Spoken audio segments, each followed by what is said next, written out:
Napakaraming tao ang gustong yumaman. Ang problema lang, karamihan sa mga ito hindi din willing na baguhin ang kanilang sarili. Ngayon kung gusto mo namang magbago ang buhay mo at estado nito, kailangan mag-umpisa ito sa kung paano ka mag-isip or yung tinatawag nila na may matinding mindset. Kaya sa video na ito, ibabahagi ko sa inyo ang mga paraan para magkaroon ka ng pangmalupitang mindset. Kung kaya mong gawing tama ang mga nakasanayan mo at maling paniniwala sa iyong isipan, maging madali na lang sa iyo ang pagbibuild ng yaman. Pero bago tayo mag-uumpisa, please pakipindot naman ng like para tulungan tayo ni Facebook at YouTube na ipakalat pa ang ating magagandang pamamaraan na ito kung paano aangat ang buhay. At kung ready ka na, let's go. Number 1, dapat may matindi kang pasensya. Ang pangmayaman na mindset ay ang mga taong may mataas na pasensya. Alam nila ang paggawa ng kayamanan ay hindi makukuha sa mabilisan. At hindi ito tulad ng parang nanalo ka lang ng luto, na yumaman ka bigla overnight. Kasi ang katotohanan, hindi naman talaga lahat ng tao ay mananalo ng luto para dito mo na lang iasa ang pagyaman mo. Kaya dapat maunawaan mo na hindi kailangan magmamadali. Kahit ngayong nanalo sa luto, bumabalik din sa hirap pagkalipas ng ilang buwan o taon. Marami na nangyayari na ganito dahil hindi nila alam kung ano ang gagawin nila sa pera nila hanggang maubos na lang ang mga ito. Dahil iba talaga yung yumaman ka na ginagawa mo simula maliit hanggang sa paglaki ng negosyo mo. Ito yung advantage mo kung mauunawaan mo talaga na kailangan ng matinding pasensya sa pagbibuild ng yaman. Number 2, huwag mong ugaliin na palaging ikumpara ang sarili sa iba. Para maging payaman din ang mindset mo, iwasan mo palaging sumisilip sa iba at kinukumpara palagi ang sarili mo na mas mayaman sila sa iyo, mas magaling, mas may narating sa buhay, or mas marami silang na-achieve sa buhay. Iwasan mo ito kasi wala talaga itong maitulong sa iyo. Lalo pa kung mali ang nasa takbo ng mindset mo. Sa madaling sabi, baka posible pa na ito ang dahilan kung bakit ka palaging malungkot, nai-stress o yung iba na depressed pa hanggang nagsilabasan na ang iba't ibang sakit. Kaya nga mas nakabubuti na bawas-bawasan mo yung paggamit ng social media. Mas lalo ka lang ditong walang magagawa dahil palagi kang nakatingin sa pag-angat ng buhay ng iba. Pero yung sarili mo, nakalimutan mong asikasuhin kung paano mag-progress ito. Kasi palagi mo talagang iniisip na mas nakakalamang talaga sila sa iyo o mas angat talaga ang buhay nila kumpara sa iyo. Pero kung sakali man talaga na yun ang pagtingin mo sa kanila, mas mabuti pa siguro gawin mo silang inspiration at huwag kang mag-isip ng negative. Hindi kailangan na mainggit ka pa sa achievement ng iba. Gumawa ka rin ng paraan para maiangat mo rin ang buhay mo. Number 3, kailangan goal-oriented ka. Napaka-imposible na makarating ang isang tao sa kanyang goals kung wala naman siyang sinisit na goals. Hindi naman po pwede na makarating ka sa isang lugar kung hindi mo naman alam ito. Kasi pag nangyari yon, hindi ka na normal. Ang point ko dito, kailangan talaga na mag-set ka ng totoong goals o layunin para alam mo talaga kung saan patungo ang mga ginagawa mo. At nang malaman kung ano ang pamamaraan na pwedeng gawin mo dito. Kasi pag nagawa mo na ito, maaring maging sunod-sunod na ito patungo sa mas malaki mong goals. Mas mabuti kasi na klaro talaga ang layunin mo para mapagplanuhan at kung paano mo gawin ito. Kung sakaling maabot mo na ang tinatamasa mong layunin, asahan mong may palaging bago na darating sa iyo na opportunity na mas maganda pa sa una mong layunin. Number 4, kailangan mag-focus ka sa positive, huwag sa negative. Sobrang dami ng taong hindi talagang umasinso dahil nakapokus sila lagi sa negative.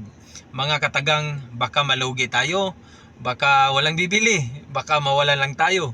Pero ang payaman mindset, nakatutok ito sa positive na resulta. Hindi tayo malulugi, maraming bibili niyan, magkakaroon tayo ng marami niyan. Ang point ko dito, kailangan baguhin mo ang iyong pananaw, pabor palagi sa positibong resulta para magbago din ang mga resulta ng mga ginagawa mo.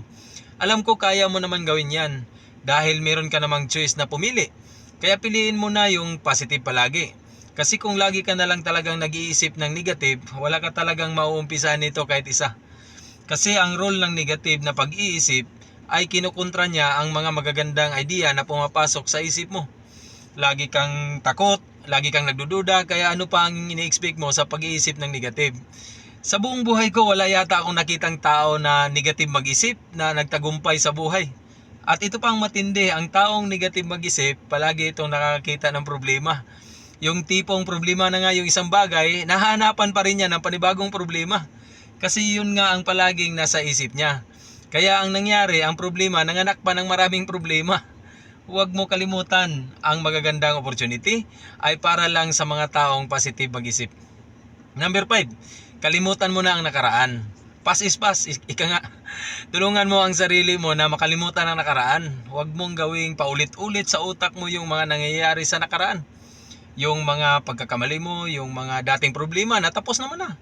Yung mga dati mong pagsisisi na kung sana nagnegosyo ako noon, sagana sana ang buhay ko ngayon. At kung nag-aaral sana ako noon, edi sana may magandang trabaho sana ako ngayon. Puro ka tingin sa iyong nakaraan, kaya hindi ka na nakaisip ng paraan para sa present na buhay mo ngayon at sa iyong kinabukasan. Sa totoo lang, wala ka naman ang magagawa sa mga nangyayari sa iyong nakaraan. Kaya wala nang silbi kung palagi mo na lang itong iisipin, lalo na kung puro naman masasamang pangyayari lang mga ito.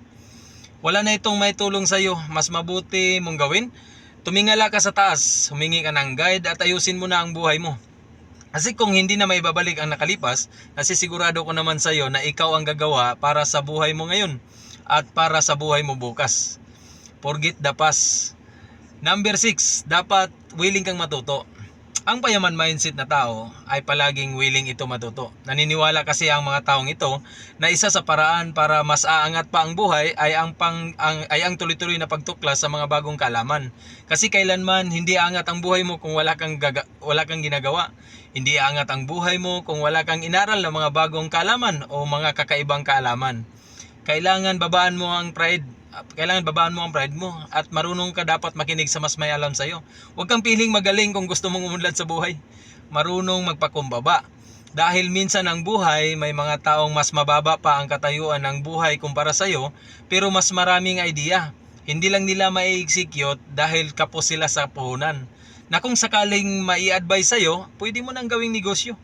Dahil lang sa simpleng pakikinig at gustong matuto at pakumbaba, makakakuha ka pa ng mas maraming idea. Number 7, buo ang tiwala sa sarili. Ang salitang ito ay mukhang napakasimple lang, pero alam mo bang sobrang makapangyarihan ang salitang ito. Kung gusto mong magkaroon ng payaman mindset, kailangan mong gawin ito. Ang magtiwala sa sarili mo kahit anong mangyari. Kasi kung may tiwala ka sa sarili mo, tutulungan ka nito bilang isang tao para maabot mo ang mga magagandang layunin mo sa buhay. Kahit sa anumang bagay na sinisit mo sa utak mo. Halimbawa na lang dito, ang pagkakaroon ng sariling negosyo o kumpanya. Ang masasabi ko lang sa iyo, kaya mo yan. Kung may tiwala ka sa sarili mo, malaki ang impact nito sa career mo. At nasisigurado ko sa iyo na maiiwasan mo ang mga negatibong pangyayari. Kasi kung magtitiwala ka lang sa sarili mo, gagawin mo talaga ang plano mong negosyo. Tulad ng palagi kong sinasabi, maraming tao ang minamaliit ang sarili, yung tipong pakiramdam niya wala talaga siyang kayang gawin para sa buhay niya. Palaging iniisip na talunan talaga siya. Walang kwenta, walang magagawa, kaya masasabi ko sa iyo, huwag mong paniwalain ang iyong sarili na ganun ka. Dahil ang totoo, hindi ka naman talaga ganun. Meron kang kakayahan na abutin ang lahat ng gusto mo kung meron kang matinding tiwala sa sarili mo. Number 8, mangarap ka ng malaki. Sabi nga nila, libre ang mangarap, di ba? Tapos tinitipid mo pa. Kung gusto mong magkaroon ng payaman mindset, sagarin mo na. Mangarap ka ng malaki. Huwag mo turuan ang utak mo na magtsatsaga sa mga maliliit na pangarap. Kung mag-iisip ka na lang din, lakihan mo na. Para yung mga action mo sa pangarap mo malalaki din. Paano ka matcha-challenge sa buhay kung ang pangarap mo ay napakababa o napakadali lang? Kung kaya ang buhay natin ngayon, napakabilis na ang lahat, lalong-lalo na sa pagdating ng technology. Kung walang mga tao noon na nangangarap ng malalaki o imposible, wala sana tayo sa panahon natin ngayon. Sino ang mga tamad na ayaw pumunta sa library? Pero ngayon, abot kamay mo na, nasa cellphone mo na lang. Ito ang naging resulta sa mga taong nangangarap ng malaki noon. Napapansin nyo ba yung mga taong nangangarap ng mababa ay mababa lang din ang naabot nila sa buhay? Naririnig mo na ba ang pangarap na makakain lang ng 3 beses sa isang araw ay sapat na? At hanggang sa ngayon, ganun pa rin ang buhay. Kaya naman, subukan mo mangarap ng mas malaki pa sa pangarap mo. Para yung hirap mo na naranasan mo ngayon, hindi mo na may pamana sa sunod mo pang henerasyon. So hanggang dito na lang po muna ang ating video. Walang sawang pagpapasalamat sa inyo at sana magtagumpay kayo. Paalam.